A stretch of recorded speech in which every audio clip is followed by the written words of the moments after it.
And welcome back to Jeff Koinange live at the Terrace Restaurant of the Intercontinental Hotel. We are here with the Grand Mullah, who never, ever turns down a challenge. The bullfighter did turn it down, and he's still tweeting, insisting he wasn't going to come and talk personal issues. And he's talking trash to the Grand Mullah on Twitter. Oh, no, but he's tweeting from a safe house. He must be hiding under bed because this is where he was supposed to come. Correct. So that his ideas, Kenyans, I mean, this was a great opportunity he lost, because all these Kenyans who are watching will probably have had him debating an argument. They have seen him dancing. So what an opportunity he had this night so that he could be heard when he's espousing some ideas. Yeah. What an opportunity. It was PLO who put it best when he once said, people never miss an opportunity to miss an opportunity. One such night for the chicken fighter. John Kiarie, otherwise known as KJ, says Salimia Wakili, I was on the same flight with him on Sunday. Yes. We traveled on the same flight. Okay, ask him something I didn't get to ask him. Nairobi Law Monthly, last month, cover, it revealed that General Julius Karangi is being groomed to take over from Uhuru. Wow. First, I want to tell Kenyans, I don't write the stories in Nairobi Law Monthly. I don't even decide what they write. I mean, these are, they're a group of editors, reporters who write. You publish? No, I'm in the loop. I know but I don't decide. I don't veto. There's nothing I do. I mean, I'm one of the owners of the magazine. That's all. Did General Karangi call you? No, he didn't. He didn't call? Nobody called? He was on the cover? Yes. Maybe he was happy, Some PR. Nobody called? My goodness. Nobody can call the Grand Mullah on this thing. Nobody? No. Nobody? Nobody. You heard it here first. Johnson Sakaja, TNA boss. Very rational arguments, though sometimes I think J.B. Muturi is misunderstood. He doesn't have bad intentions. I think there's a famous judgment where a court says that even the devil does not know the intention of man. It's not the intention that matters, it's your actions. When you are in charge of a parliament or a house like parliament and you are the speaker, the best way to contribute to the development of the country is to ensure that good legislations are made, issues are debated, and you follow the rule of law. But when you break every law, when you pass every legislation that's unconstitutional, you can't say that your intention is right. Yes, it's your action that speaks. It's your action that Kenya sees. And unfortunately for Muturi, he has performed very poorly as a speaker. He's no Marende. No, he's not even Kaparo. Yes. And I'm not insulting Kaparo. No. No. William, who's, by the way, Kaparo is now the new chief of NCIC. Yeah? Yes. He's probably watching us. Yes, and I think he will do well because that may be more cut for him than many other posts he wanted. Yeah. Yes. William Kamunde. Boni Kalwa, breaking news. Boni Kalwale has just registered a new party, CPK. Chicken Party of Kenya. No, you did not. You said it. No, but I think the point that come out is that Khalwale reminds Kenyans of what is bad in Kenyan politics. The politics of dance, the politics of shallow politics, the politics of bad ideas, and we need to move from there. We need to move to politics that benefit the Kenyan people. Politics that takes the country to another level. Politics that empowers Kenyans. And I think when I look at the youth and the new generation in politics, that is where they should take this country to. Yes. Speaking of youth, what do you think the new, improved, rebranded National Youth Service? No, it's an excellent idea. I was very happy. I mean, previously they used to make roads, and I like this idea where the minister Anne Waiguru takes them to slums. They clean the roads, they clear. I mean, they're doing some productive services. And they are trained in so many things that if you want to absorb them in certain other sectors, it's very easy to do. I think it's a right direction. And Dr. what's his name, Kalwale. No, the man in charge of NY. Oh, yes. Yes. Githinji. Yes, an excellent man. He is, huh? Yes. Really? Yes. He seems switched on. No, very good man. Even Waiguru. And I'm sure he will change that. Even place, Waiguru is a tough cookie, huh? She knows what she wants, huh? Absolutely. Yeah. Tweeting from a safe house, Eric Githinji. You're killing me, Grand Muller. You're killing me. But okay, I don't know if you watched the president and the vice president today during the whole homecoming thing. Unfortunately, I was in court throughout the day. I left at 3, so I didn't watch. But I really? just saw when he was leaving his office, going to State House. Yeah. Yes. There was no dancing. It was sober talk. Let's move on as a nation together, united. I didn't watch, but I heard it was a great speech. I mean, this country needs ideas. This country does not need rhetoric or games or dances or agitation. This country needs ideas, and I think if the president and his deputy, and I'm not saying this to please anybody, sure, but if they, implement the ideas they had, if they move the country from that all the confrontational politics, I mean, you can ignore the opposition when they make noise because you are with the people. If you are with the people, if you do what the people of Kenya want, you can take this country very far. And you're not saying this because you want a job or anything. You don't need one, right? No. There's no job for me in government. You couldn't be like an ombudsman? No. Attorney General? No. This, CJ, Chief Justice. It is good to be outside government. No, come on, one day. No. 20 years from now, because you're still young. I'm all for those jobs now. Yes, I tell guys, there's this misconception that you can have an impact in this country only when you join government. No. There are many Kenyans, for example, in civil society or in business or do their own things who are having greater impact on the lives of some Kenyans than those people who are in government. I mean, there are also people who are doing very well in government, but nowadays people join in government to steal a little bit. Yes. Steal a lot. To steal a lot. Would you ever consider going into public office? No. I'm not made for a public office, And I said it. I've told Kenyans many times. Not me, There are many Kenyans who want to be in public office. Yeah. And I think they are great Kenyans, and they will help this country to move. But you need to be outside government sometimes to help government even achieve its goals. Yes.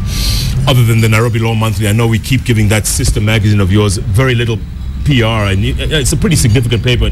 Nairobi Business Monthly, right? That's also you. Yes, listen. Not me. That's you, man. We publish also. It's a sister magazine. We try to address issues of business. Always cover. People who are not covered. Any big scandals coming? I will have to ask the editor. Grand Mullah, you know everything that's going on, man. You're the Pied Piper. No. There are many things that happens in this country which the mainstream media don't want to write about. But the right time, why not? Yes. But I'm sure there are a couple of scandals brewing. There's so many scandals, it's part of our national life. But until, I was asking you this earlier, until a governor is arrested, let's say, for instance, until he's found with his fingers in the till and he's arrested and prosecuted. It's just not a governor, Let's not just say a governor. There are cabinet secretaries, who are pulling big deals. There are guys in the parastatal who are pulling big deals. There are many Kenyans who are stealing from the Kenyan public. And I agree with you, until one is arrested, charged, prosecuted, convicted, and sent to prison, nothing will change. And the tragedy in this country is that, look at the last 40 years. It's only during the Kenyatta administration and a little bit of Moi's first that people used to be arrested, charged, convicted, and they serve prison. But the last 30 years, which rich Kenyan stole from the public coffers, was arrested, was charged, prosecuted, and convicted? Not a single. None. Kamlesh Patni spent some time in jail. Oh, but he came out of jail. It shows how weak our institutions are. I don't want to compare us with America or Britain or other countries, but there are some countries, when you break the law and you are arrested and there's enough evidence, you are taken quickly through the court process then you are convicted or acquitted, and then that's the end. But in this country, how can you have a government, for example, how can we have a government that does not charge people in court, that does not prosecute, that does not convict? You know, the government will collapse in the long term. If you continue like this, the government will collapse, because the norm becomes that if you break the law or if you steal, how many parastatals collapse? And the money, the public money was just converted into our private money. And then they are living lavishly in this country. To this day. Yes, to this day. Yes. So if that continues on and on and on, then the government eventually will collapse, because the foundation, the underbelly, will give way. And that is why we must invest in the rule of law, that if you break the law, there's a court system that you will be taken through, you will be convicted, and you will go to jail. The moment you take a big fish to jail, this country will change. I mean, look at Ketan Samaya. He had to end up in the UK to get charged and convicted and jailed. In Britain, they don't play games, we play here. No. Yes. You think it's going to happen anytime soon? Very difficult. Yeah. Yes. Because this money talks, huh? Yes. Absolutely. Shame. I mean, going forward, is there no hope then? No, there is hope. I mean, we don't despair. I mean, 10 years ago, the judiciary we had and the judiciary we have now is completely different. Yeah. So, you know, if the president, for example, invests in a scheme called entrenching the rule of law in this country, gives more money to the office of the prosecutor so that they can have more lawyers, more resources, gives more money to the police, the CID, so that they can... Look at the CID. You know, they don't investigate anything nowadays. Someone can be killed, nobody will investigate. Someone will steal money, nobody investigates. The CID, as you know, as an arm of the police, has completely collapsed. Because they don't have resources. No, I mean, resources, corruption. Yeah. I mean, they are traders, you know. Some of them are traders, some of them are So imagine a government without a CID. I mean, crimes are committed, nobody investigates. Yeah. So, I mean, you know, like 20 years, 30 years ago, at least we had a very efficient CID, although they used to work for the executive. Correct. But you need something like, a strong CID, a strong, specialized forces that fight corruption, a strong anti-corruption, a strong judiciary. Investing in that sector of society, the rule of law, is very, very important. Yes. NIS Director General just took off. He didn't take off. He gone with the wind. What happened? I don't know. Then Nairobi Law Monthly. I mean, are you going to tell us the inside story, the backstory? No, we told actually long time ago. I mean, you see the problem with the NSIS and the Gishangis. It used to play too much local politics, party politics, and I think he paid the price of how the NSIS played some politics during the Kibaki succession. Yes. And you should read one of our back issues of the Nairobi Law Monthly. Go to the files. Go to the files, yes. But he's got some plush job on the continent now. No, there's nothing. What does he have? Those are ceremonial offices. The real job was the one he lost, Yes. But I think it was good for Uhuru. Uhuru needs to remove, the guys who served Kibaki, because Kibaki and Uhuru do not necessarily have the same philosophy on how government is run. Right. And some of the guys who are loyal to Kibaki are not necessarily loyal to Uhuru. And they're still there. And they're still there. So there's a few I can mention.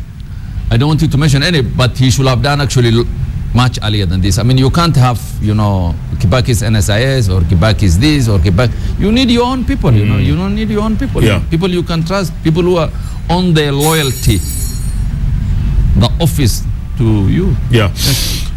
To round off the show, Grand Mullah, coming back to the ICC, let's go full circle. How soon do we expect anything from the judges, from the court, from them? How soon? I think they said 3 weeks.